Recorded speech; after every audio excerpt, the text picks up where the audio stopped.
Eu vou começar essa manifestação dizendo que eu estou com medo. E não é brincadeira, não. Realmente, eu estou com medo de falar qualquer coisa. Sim, Alexandre de Moraes, eu tenho medo de você. Você conseguiu. E isso é assustador. E eu nem estou brincando. Eu queria estar brincando, mas eu não estou. Porque o risco de você ser penalizado pelo que você diz e ser interpretado de uma forma diferente do que você realmente quis dizer é real. As pessoas caem em inquéritos, as pessoas são processadas, as pessoas são presas. Então, eu estou com medo. Mas se a gente fosse depender de pessoas com medo, o Brasil ainda seria colônia. Então, o mínimo que a gente pode ter aqui é coragem. Vamos lá, então. Por favor, slide 1. Eu quero fazer aqui uma cronologia da censura, porque não começou ontem. É muito importante que todos nós saibamos exatamente como aconteceu, por que aconteceu e quem está pagando por isso.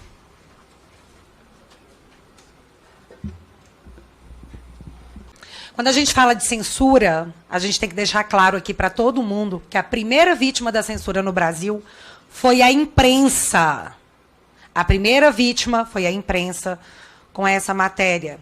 O amigo do meu pai, da revista Cruzoé, do dia 11 de abril de 2019, onde a Cruzoé contava que teve acesso a um documento da Operação Lava Jato, onde o Marcelo Odebrecht revelava o codinome usado para se referir ao ministro Dias Toffoli na empreiteira, que era o amigo do meu pai, porque o amigo do meu pai era o Lula.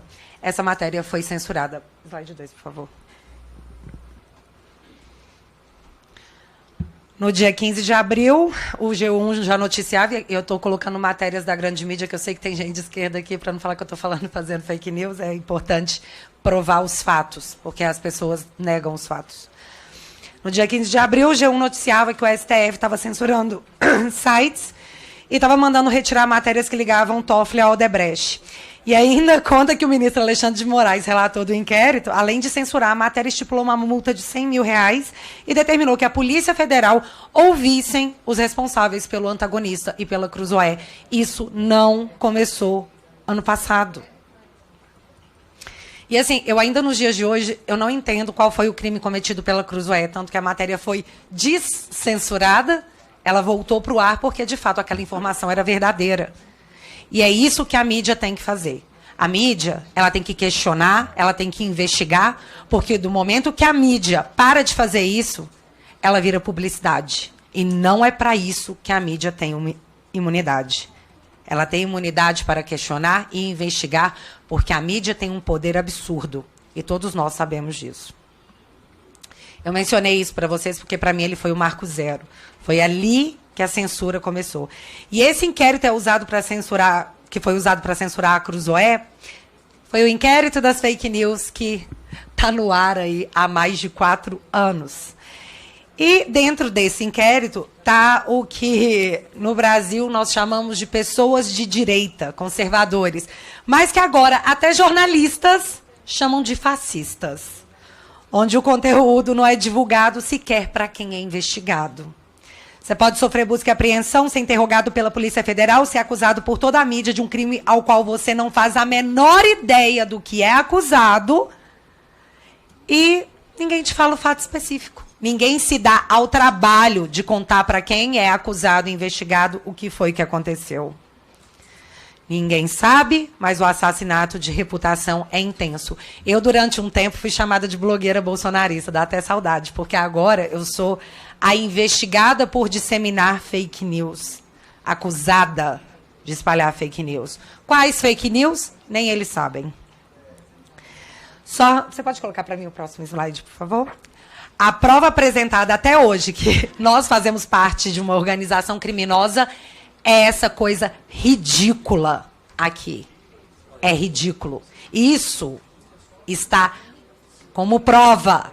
E o que é isso?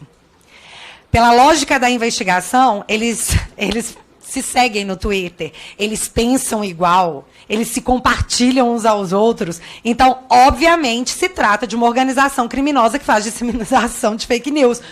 Quais, nós não sabemos, mas a gente faz de forma coordenada porque a gente se segue no Twitter. Isso aqui é uma prova que não foi contestada. Os juristas desse país acharam que foi uma prova ok. Tudo bem, pode ser prova. Isso foi considerado uma prova. Eu achei que as redes sociais serviam para a gente poder identificar pessoas que a gente acha que parece com a gente. Que a gente curte, não tudo, algumas coisas. E essas coisas a gente compartilha. E aí você pensa, nossa, que pessoa legal, vou seguir ela. Eu achei que era isso. Mas aparentemente não. É só coisas criminosas mesmo. E assim nasceu o inquérito das fake news, que nasceu para investigar a Cruzoé. Agora ela foi usada para tragar bolsonaristas. Não existe outro nome. A pedido da PGR, na verdade, esse inquérito deu filhos. E a pedido da PGR, o filho desse inquérito foi arquivado, que é o inquérito dos atos antidemocráticos. Também um inquérito aberto de ofício. Só a PGR pediu para arquivar, e aí o Alexandre de Moraes falou assim, beleza, vou arquivar. Abre outro igual, por favor. E assim nasceu, eu não estou brincando, isso aconteceu. E assim nasceu o inquérito das milícias digitais. Pode pôr o próximo, por favor. E o que ele investiga? Aqui no print está mostrando que em 2023 é a 6ª vez que esse inquérito é prorrogado. A 6ª. No chamado inquérito das milícias digitais, a Polícia Federal apura a existência de uma organização criminosa que teria agido com a finalidade de atentar contra o Estado Democrático de Direito e se articularia em núcleos políticos de produção, publicação e financiamento. Gravem bem isso. Esse é um ponto muito importante, porque é aqui que eu enxergo a perseguição ideológica mais ampla. E eu posso provar o meu ponto. Eu fui intimada pela Polícia Federal a prestar depoimento nesse inquérito. As perguntas eram surreais. Por exemplo, quanto eu ganhava de superchat no YouTube. O problema é que eu não faço live, então eu não recebo superchat. E assim, ficou claro que era uma tentativa de criminalização de quem recebia esse superchat. Ó, vocês estão sendo financiados por aí. Engraçado que a gente até chegou a denunciar em São Paulo os pimbas do MBL, né? Parece que eles pegaram e reproduziram pra gente. É engraçado como é sempre só com a gente. Mas se eu fiz 5 lives no meu canal até hoje, em mais de 3 anos de canal, foi muito. Eu nunca recebi dinheiro de ninguém. Eu nunca recebi pauta de ninguém. Isso tem que ficar claro. A SECOM nunca me mandou um informe dizendo como eu deveria rebater as críticas e nunca, na minha vida, eu sentei com nenhum político para negociar o meu apoio a qualquer projeto que seja. Isso nunca aconteceu. Eu, Bárbara, nunca fiz isso. E eu sou investigada no inquérito das milícias digitais.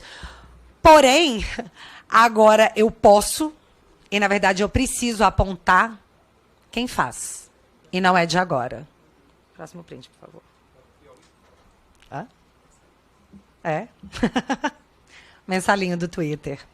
Em 2018, estourava o que toda a mídia chamou de mensalinho do Twitter. Em 2018, galera. Onde empresas de um deputado do PT contratou influenciadores digitais para postarem conteúdos favoráveis a candidatos do partido. Como Gleisi Hoffmann, que hoje é presidente do PT, como Luiz Marinho, que hoje é ministro do Trabalho, como Wellington Dias, que hoje é ministro de Desenvolvimento. Isso aconteceu. Você sabe quantos inquéritos foram abertos pelo STF para investigar essas pessoas? Nenhum. Sabe quantas buscas e apreensão essas pessoas sofreram? Nenhuma. E apesar de todas as provas, porque eram vastas provas, inclusive uma pessoa envolvida, ela fez uma espécie de confissão. Sabe quantas pessoas responderam criminalmente por esses crimes? Nenhuma. Só que isso foi em 2018. Já é um tempo distante, né? Vamos vir aqui para 2022? Próximo print, por favor. Milícia digital do PT ganha espaço no futuro governo e estreia muito mal. Essa matéria é de novembro do ano passado, para a gente não falar que é muito antiga. Levando em consideração que uma matéria da Folha de São Paulo foi utilizada para comprovar, mesmo sem apresentar uma única prova, disparos em massa que, teoricamente, mudaram o rumo das eleições e criaram um problema imenso para o governo Jair Bolsonaro durante todo o mandato, mas foi apresentada como prova, eu acho que a gente tem que dar o crédito aqui para uma matéria da Veja. Porque diferente do que eles fazem com a gente, aqui tem prova. E aqui, deixa eu ver aqui, desculpa, gente. Matérias jornalísticas foram usadas para poder embasar decisões judiciais. Quem não lembra aí do Metrópolis e os empresários que tiveram uma conversa vazada, uma conversa privada vazada, e empresários sofreram busca e apreensão, tiveram bloqueio de bens e foram banidos das redes sociais. E fique claro, um desses empresários ousou postar um emoji. Ele não falou nada. Ele postou um emoji. A justiça desse país considerou como prova, pegou esse material e promoveu esse avanço inacreditável em cima de empresários, onde tudo não passava de uma conversa privada de WhatsApp. Pois bem, aqui a matéria nos mostra de maneira objetiva alguns exemplos de como age a milícia digital do PT sem nenhum tipo de obstáculo jurídico. Próximo print, por favor. Esse é o deputado Janones. Aqui ele está contando que a SECOM enfiou 13 milhões de reais, período eleitoral, tá, galera? Enfiou 13 milhões de reais o dinheiro do povo da Paraná Pesquisas. Essa notícia é falsa. A própria matéria coloca embaixo. Irresponsável. A denúncia é infundada de que o Planalto gastou 13 milhões com o instituto que trabalha para o PL. Isso foi em período eleitoral. Nada foi feito. Judicialmente, nada foi feito. Tanto que não para, né? Está aí até hoje. Mas eu preciso abrir aspas para a matéria, porque eu não tenho coragem de colocar em palavras minhas. Porque eu posso ser acusada de fake news. Então, eu vou colocar nas palavras da Veja. A milícia digital petista atuou desde o início com método e organização. Muitas das fake news varreram as redes sociais com ataques ao candidato do PL, foram produzidas por uma equipe de jovens militantes sob a coordenação de Janones. A matéria-prima, além dos acontecimentos políticos do dia a dia, foi colhida em fóruns na chamada Dark Web, ambiente da internet onde é possível comprar e vender informações sigilosas e discutir assuntos, inclusive ilegais, sem deixar rastros. O passo seguinte da estratégia era mais simples. As estações eram transmitidas a grupos de transmissão, do qual faziam parte jornalistas acomodados ao PT, políticos famosos e influenciadores digitais, como Felipe Neto e Nath Finanças. Próximo print, por favor. Aqui, essa mocinha, eu vou abrir aspas de novo para o que ela fez. Era tudo encenação. A falsa eleitora de Jair Bolsonaro é, na verdade, a streamer Marina Mamed, de 32 anos, uma das parceiras de Janones na empreiteira eleitoral. Ela criou um perfil falso nas redes sociais para se apresentar como apoiadora do ex-capitão. Fecha aspas. E o que nós temos aqui? Eu preciso deixar isso bem claro. Organização, produção, disparo em massa, criação de perfis falsos, disseminação de fake news em pleno período eleitoral. Mas isso não é tudo que eles nos acusam de fazer? Só que isso foi uma denúncia da Veja. E eu não vi ainda a Veja ser usada para embasar nenhum tipo de medida judicial. Mas a Folha já. A Folha já foi usada. Então vamos ver a matéria da Folha. Próximo print, por favor. De um passado super distante, conhecido como anteontem. Grupo de influenciadores pró-Lula repete tática bolsonarista nas redes. A matéria diz que, além de defenderem o governo nas redes, eles usam uma tática de contra-ataque que, em momentos de desgaste, eles pegam, então, um momento de desgaste e usam a tática. Usando mentiras contra a família do antecessor Jair Bolsonaro para poder desviar o foco. E, sim, eles dão exemplos. Olha só, tem materialidade. Um exemplo desses é um homem chamado Rony Telles, influenciador de esquerda, que pegou uma fala da Michele Bolsonaro dizendo que os móveis que ela retirou eram seus, da sua casa. E postou dizendo que a Michele falou assim, gente, os móveis que eu tirei do Alvorada eram meus, eram da minha casa. Foi o que ela falou. E olha como ele reproduziu no Twitter. Abre aspas. Michele diz que móveis projetados por Oscar e Ana Niemeyer tirados do Alvorada eram seus e criticam Lula. E aí, quando ele foi questionado pela Folha de São Paulo, foi atrás para perguntar. ele respondeu que era só uma brincadeirinha, que o Twitter era um lugar para coisas mais ácidas, mais sátiras. Era brincadeirinha. Eu não estou brincando. Foi o que o senhor Rony Teres falou. Isso está na matéria. Mas o influenciador na matéria afirma que tem contato com a SECOM e que, sim, recebe material do governo, coisa que nós nunca fizemos. É importante vocês gravarem essa informação, porque eu já vou mostrar o porquê. No outro momento da matéria, a Folha mostra o influenciador de esquerda Thiago Reis, que eu acredito que muitos conheçam, que publicou que a ex-primeira-dama, quando estava todo mundo falando sobre a Janja, tá lá em Portugal comprando uma gravata caríssima, o que para mim é problema dela. Eu não estou nem aí se a Janja compra 50 gravatas de 1 milhão. Se for com o dinheiro dela, o problema é dela.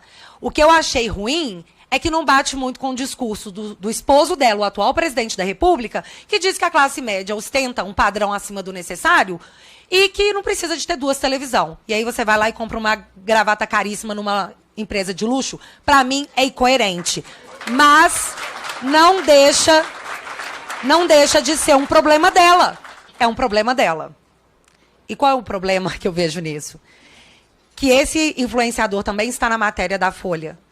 Disse que Michele Bolsonaro, quando esteve em Dubai, comprou um sapato de 20 mil reais com dinheiro público. E isso só para rebater as críticas que a Janja estava recebendo. Isso está na matéria. A matéria também mostra o atual ministro da SECOM, seu Paulo Pimenta, e isso é muito importante. Pode pôr o próximo print. Que tempos atrás disseminou em suas redes sociais a ideia de que a facada contra Jair Bolsonaro era falsa, chamada de fakeada. Tá aí, ó. Esse aí é o print dele, tá? Me dê esse trabalho. E isso é importante, porque o blog de esquerda Brasil 247 produziu um documentário onde induziu quem assistia a pensar, de forma clara, que a facada foi falsa, como o próprio título diz, uma fakeada no coração do Brasil.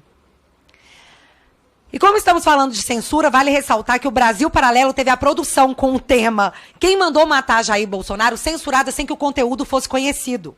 E o que nós temos aqui é um atual ministro desse governo colocando na rede social que hospitais estão mentindo para a população, que médicos estão mentindo para a população, que existe um esquema monstruoso de desinformação e mentira que é acobertada para convencer a população que Bolsonaro sofreu uma facada. Porque para ele é uma fakeada. E é óbvio que ele pensa isso, porque isso é publicação dele. Galera, eu falei para vocês que eu nunca recebi dinheiro de ninguém. Nem instrução da SECOM, nem de nenhum parlamentar para postar algo. E eu deixo claro também que eu nunca sentei à mesa para negociar meu apoio a nenhuma pauta do governo. Nunca! Isso nunca aconteceu. Agora eu quero mostrar uma coisa para vocês.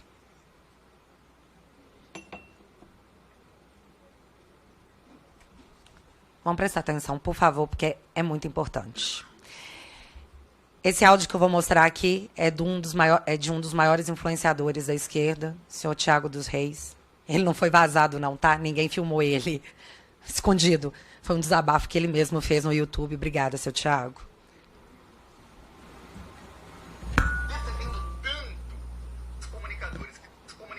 Ah, vale a pena um contexto anterior? Ele era contra a PL da censura. Ele era contra. E aqui ele explica o porquê que ele é contra. Ele e um grupo de apoiadores de esquerda, todos eles contra, mas eles mudaram de ideia. Defendendo tanto esse artigo que dá dinheiro para a Globo, eles estão defendendo porque eles acreditam que eles vão ganhar um pouquinho. Eu sou contra. Eu tenho o direito de falar, olha, eu prefiro não ganhar mais e não dar milhões para a grande imprensa, que é parte do problema, e tirar essa parte aí, aprovar a parte que é para salvar as criancinhas, para combater fake news, para acabar com os nazistas, do que eu ganhar um pouco a mais, muito a mais para os outros. Não quero. Alguns são a favor, eles estão defendendo aí o ganha-pão deles, mas eles serem a favor e repintar que eu sou mercenário é um negócio assim. Eu falei literalmente que eu não quero a mais, se for para dar mais para os outros. Tem gente que aceita. Se o fulano aceita ganhar 10, 20% a mais, 30% a mais, e dar não sei quantos milhões aí para todos os veículos de grande mídia, é opção deles. Ele estava se explicando após uma reunião com Gleisi Hoffmann e a SECOM. Esses influenciadores de esquerda se juntaram com Gleisi Hoffmann, presidente do PT, e com a SECOM, onde nessa reunião o senhor Tiago deixa claro que foi passado para esses influenciadores que eles seriam, de certa forma, blindados, seriam incluídos no fundão, e que eles iam receber 10, 20, 30% a mais. Então, eles poderiam ficar tranquilos. Eu nunca me sentei à mesa para negociar o meu apoio. Mas essas pessoas, após essa reunião com a presidente do PT, após essa reunião com a SECOM, mudaram de ideia e passaram a aprovar o projeto. O problema deles foi resolvido. Esse vídeo está público no canal dessa pessoa. Vocês podem ir lá e conferir. Agora eu pergunto para vocês.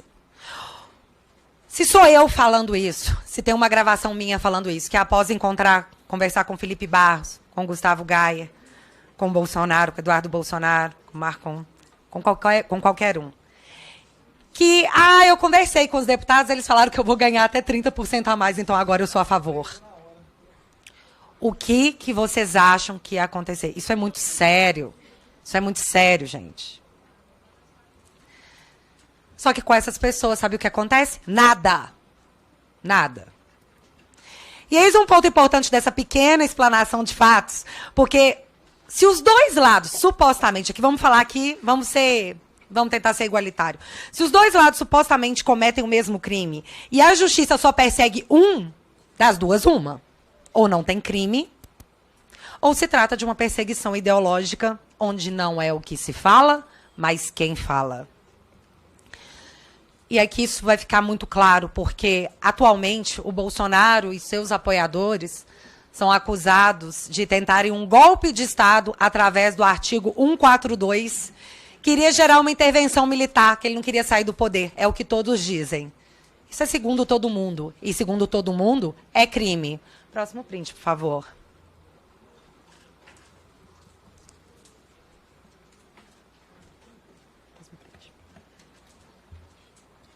Não, é o anterior. Isso. Por que a Dilma Rousseff não sofreu busca e apreensão por tentativa de golpe? Porque ela tentou aplicar o artigo 142 quando viu que ia sofrer o impeachment. Por que ela não é chamada de golpista? Porque não existe um inquérito para apurar a tentativa de golpe que Dilma Rousseff tentou dar ao tentar aplicar uma intervenção militar no Brasil, instituindo estado de sítio, quando ela viu que sofreria o impeachment. Por que é só do lado de cá? As situações são idênticas, não são? Bolsonaro não é acusado de tentar assinar aí o artigo 142 para tentar uma intervenção militar? A Dilma tentou, só que ela não conseguiu. O Bolsonaro, se fez, também não conseguiu. Qual é a diferença? Por que só um lado é criminalizado?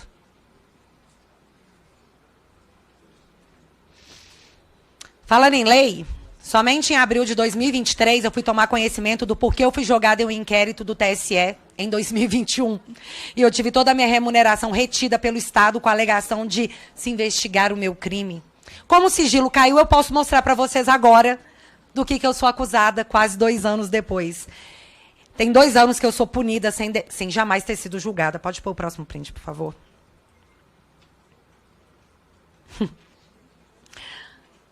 Isso aí é o que está dentro do inquérito. Esse inquérito aí que me aponta como uma criminosa. Agora, no Pingos dos Is, Bolsonaro e Felipe Barros mostraram relatórios do próprio TSE que confirma que o hacker teve acesso por meses ao sistema do TSE, e inclusive acesso à fonte do sistema eleitoral, onde podem ocorrer a programação para fraude. Laudo do próprio TSE, que hoje jura ser intransponível. Espera aí. Tem ou não tem? Isso é fake news? Tem ou não tem? Tem. Tem. Esse aqui é o mais legal. O hacker permaneceu dentro do sistema do TSE em 2018, de abril a novembro, no coração do processo eleitoral. Nos códigos-fonte das urnas. Só para informar, para trocar o próximo slide. Você já está lendo o próximo, não é, Bárbara? Não, só nesse. É só porque esse aqui é importante, porque eu pesquisei esse aqui e eu não achei a resposta, não. nos códigos-fontes das urnas. Quando a PF pediu os dados do que o hacker fez dentro do sistema, o TSE respondeu que, ops, foi apagado, foi mal. Isso aqui foi colocado como se eu estivesse atentando contra a democracia, mas tem 3 dias que eu estou pesquisando em toda a internet, em todas as manifestações do TSE, onde eles desmentem essa informação, que está no laudo da Polícia Federal. Se isso é fake news, eu gostaria que me fosse provado que é fake news, porque nós temos um documento dizendo que não é, mas aqui eu fui acusada de fake news. Além disso, tem 2 vídeos transcritos meus. Um que eu explico a live do dia 4, que é justamente essa do documento, e eu gostaria muito de que todos vocês pudessem assistir, inclusive os juristas que estiverem assistindo, para me apontar qual foi o crime que eu cometi. Só que não vai dar, porque o meu canal foi censurado. Meu canal está censurado desde o dia 8 de fevereiro, e nós estamos em maio. E até hoje a justiça desse país não se deu ao trabalho de me explicar o porquê. Porque os meus advogados tentam, tá? A cada 15 dias. E a resposta é assim, não, obrigado por ter tentado. Pois você tenta de novo. Seria cômico se não fosse trágico, né? Eu estou censurada há 4 meses e ninguém da justiça desse país me diz o porquê. E não é porque eu não estou perguntando, não, eu estou. Mas eles simplesmente acham que não é necessário explicar o porquê. Aí eu pergunto, isso tem cara de democracia? Para quem? Para quem? O problema é que, ao mesmo tempo que isso acontece comigo, o Sérgio Cabral saiu da cadeia e virou influencer digital.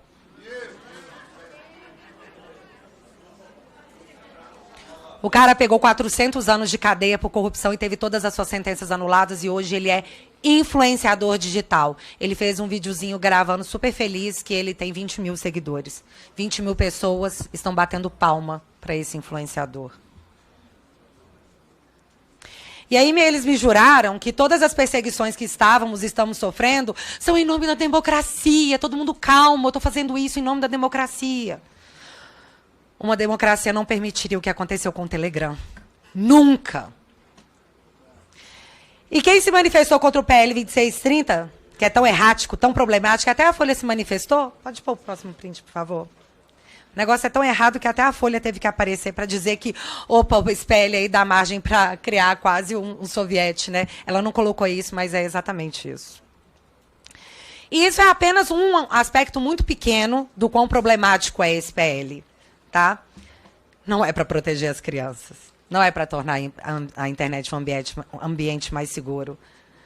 Porque se fosse, por que a remuneração da mídia ia estar inserida nesse projeto? O que isso tem a ver com proteção das crianças? E aqui eu vou agradecer demais o senhor Tiago dos Reis de novo, porque é mais um áudio que eu tirei do canal dele. Prestem atenção. Por que a mídia está inserida nesse projeto? CNN vai estar lá, a Menor vai estar lá comendo caviar. Aí vai ter o pessoal dessa mídia que está falindo, que também me atacaram muito. Eles vão estar lá comendo filé mignon e nós estaremos no chão. O que cair de migalha a gente pega. Eu não quero. Eu prefiro que não tenha jantar nenhum. Vamos focar em combater fake news. Não dá? Eu falei com deputados, falaram, mas tinha que ter isso para passar o projeto de lei. Falei, tinha que ter isso para passar o projeto de lei. O Tiago se manifesta, diz, poxa, tira isso. Para que você quer um PL da Globo? Eles chamam de PL da Globo. E ele fala assim, pô, não dá para tirar, porque sem isso o projeto não passa. Ah, não, mas aí a pergunta é muito mais interessante do que essa. Por que não passaria? Por que não passaria se tirasse? Não é para proteger as crianças? Não é para tornar a internet um ambiente mais seguro?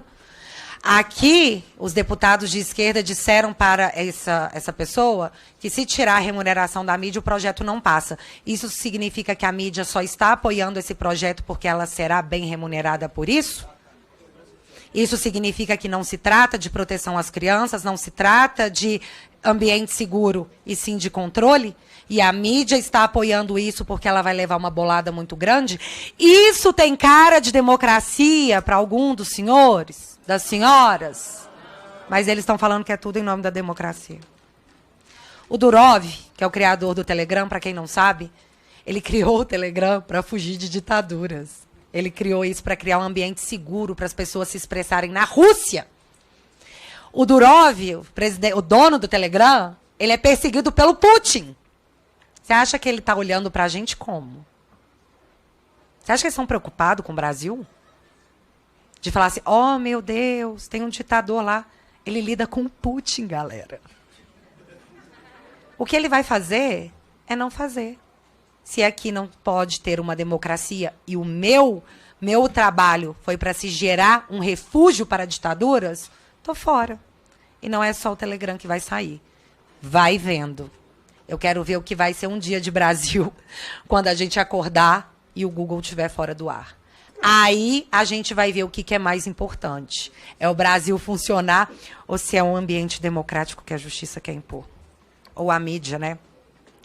Vale ressaltar que esse PL 2630 no Senado tem a relatoria do senhor Ângelo Coronel, que foi até a Rússia pegar as melhores práticas de como se combater fake news. Na Rússia. Próximo pedinte, por favor. Nós estamos assistindo aqui, esse é eu vi até que o filho do Noblar, estava aqui, Guga Noblar, né? Já foi? Essa matéria é do pai dele, o senhor Noblar, onde ele está dizendo, ele está deixando de forma bem clara, que o Anderson Torres e o Cid vão ficar presos até cantarem. Ou seja, até fazer uma delação. E que como eles estão com cara de que não vão fazer delação, eles vão ficar presos muito tempo. Pode ir para o próximo. O problema é que a gente tem uma matéria aqui do Poder 360, onde o ministro da Suprema Corte, Gilmar Mendes, diz que quem pratica a prisão para forçar uma delação está praticando tortura. Quem falou isso foi o Gilmar Mendes. E nós temos a mídia escancarando para todo mundo que Anderson Torres e Cid ficaram presos até fazerem uma delação. Pergunto, a justiça desse Brasil está cometendo tortura? Segundo o Gilmar Mendes, está.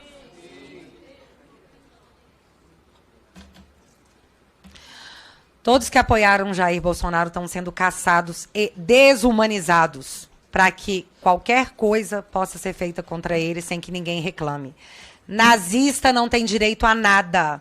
Então que se faça o que tiver que ser feito para eliminá-los. Isso não é democracia. A minha geração cresceu ouvindo que a geração anterior combateu a ditadura de 64, que lutou pelas liberdades, que lutou para que a gente fosse um país livre. E aí chega a minha geração, chega a vez da minha geração, e ela aplaude a censura em nome de uma perseguição ideológica. E isso não é democracia. Não é. Veículos de mídia foram fechados, canais de opinião foram censurados, o meu canal foi censurado, centenas de pessoas perderam seus perfis na internet para que seu direito de opinião fosse retirado sem julgamento. Assassinato digital. No momento em que eles querem preservar os direitos digitais. O que aconteceu com Cala a Boca Já Morreu? Para proteger pessoas que faziam críticas políticas. E hoje nós temos um movimento de censura que preserva um dos lados. Isso não é democracia. A esquerda disse que era mentira que a internet seria regulada, censurada. Nós fomos censurados porque nós dissemos isso. Vocês lembram? Tem inquérito sobre isso. Inclusive, eu estou em todos eles. Print 17, por favor. Na última vez que eu tive nesse congresso, eu pedi para as pessoas, eu pedi para os nossos parlamentares que eu tivesse o mesmo direito que um corrupto condenado e que um traficante tiveram. E agora eu volto aqui, eu volto a esse congresso para dizer para vocês que o corrupto, um dos corruptos condenados, virou influenciador digital, que o traficante teve o seu helicóptero devolvido porque as suas penas foram, as provas colhidas contra eles foram anuladas pela justiça desse país. Esse helicóptero era usado para poder transportar órgãos, para quem não sabia. E em clima de derrota, a polícia devolveu o helicóptero do narcotraficante André do Rap. Então, a conclusão que eu chego nesse meu segundo retorno a essa Casa do Povo é para deixar claro que, de fato, corruptos e traficantes têm mais direito nesse país. Nada é pior do que ser de direita, conservador, ou ter cometido o pior dos crimes, que foi apoiar o presidente Jair Bolsonaro. Nós temos que ser eliminados.